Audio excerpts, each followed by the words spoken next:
गिबि खेबनि थाखाय inter 6 schedule council premier football league बादायलायनाया जागायगोन। गिबि खेबनि थाखाय बिटिआर सरकारनि बानजायनायाव आरो गुबुन गुबुन 6 शिड्यूलनि मददजों गिबि खेबनि थाखाय फुटबल लीग बादायलायनाय मोनसे खुंफुंनो थाखाय आखायाव लानाय जादों। गासै मोनब्रै जिल्लायाव बे हाबाफारिया जागोन।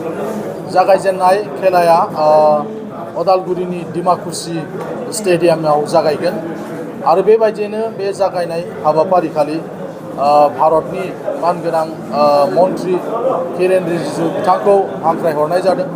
बेजों लोगोसेनो आसामनि मानगोनां गिबि मन्त्रि डक्टर हिमन्त बिश्व शर्मा बिथाङाबो थागोन आरो बेजों लोगोसे गुबुन गुबुन 6 शिड्यूलनि मानगोनां गाहाय मावफुं सोद्रोमा आरो मावफुं सोद्रोमाफ्रा बेवहाय बाहागो लाफैगोन। बायसुं भुटिया बिथाङाबो फैनायनि खोथा बिथाङाबो हरदों। दा बेबायदिनो गुबुन गुबुन आलासिफोर बेवहाय फैगोन। 500 बर'फोरनि बागुरुम्बा मोसानाय बेवहाय दिन्थिफुंनाय जागोन। लोगोसेयैनो ओइदिनखालि जागायजेननाय खालि डिमा हासाव अट'नमास काउन्सिलनि देरहानाय इएमफोर एबा सोद्रोमाफ्रा लोगोसे बिटिआरनि इएम एबा सोद्रोमाफोर बिथांमोना मोनसे फ्रेन्डलि फुटबल मेट्स बादायलायनायबो खालामगोन। बिनि उनाव गाहाय खेलाया जागोन। बेबायदिनो बाक्सा जिल्लानि मसलपुरावबो बे खेलाया जागोन। चिरां जिल्लायाव बिजनियाव बे खेलाखौ खालामनाय जागोन आरो जोंनि क'क्राझाराव KDSA फोथाराव खालामनाय जागोन। बावहाय मोनबा गेम क'क्राझाराव सोलिगोन आरो जोबथारनाय जे फाइनाल गेम बे फाइनाल गेमखौ क'क्राझारनि साइ स्टेडियामाव खालामनाय जागोन।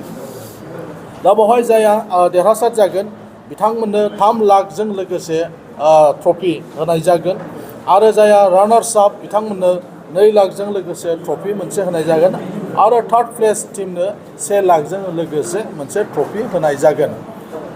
भारत उदांस्रिनि उनाव बेबायदि माब्लाबाबो 6 शिड्यूलनि गेजेराव बेबायदि फुटबल बादायलायनाय जाफेराखैमोन।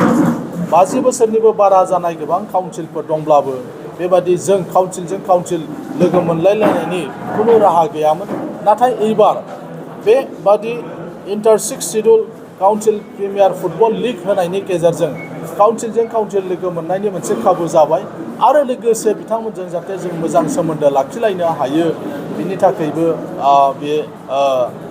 बे फुटबल लीगनि गेजेरजों जों आसा खालामदों।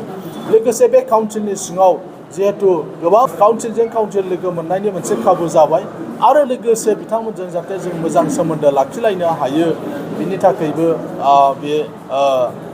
बे फुटबल लीगनि गेजेरजों जों आसा खालामदों।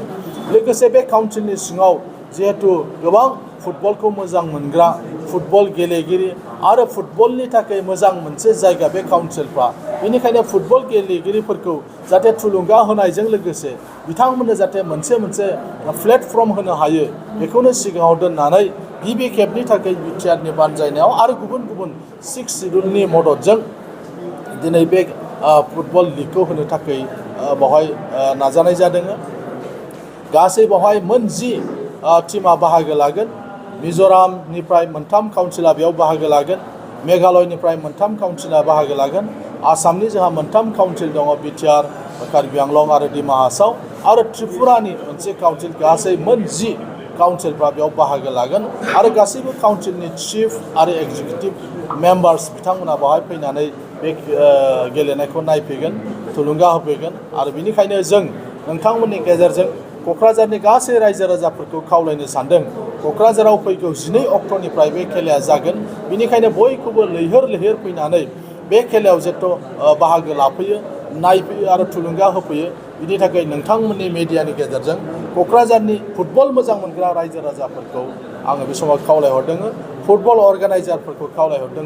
गासैबो क्लाब, जायफ्रा क्लाबा फुटबल गेलेयो, फुटबलाव बाहागो लायो, बे क्लाबनि गेलेगिरि सोद्रोमाफोरखौ फैनानै जाहाथे नायफैयो बिनि थाखाय आं नोंथांमोननि गेजेरजों बे समाव खावलायहरदों।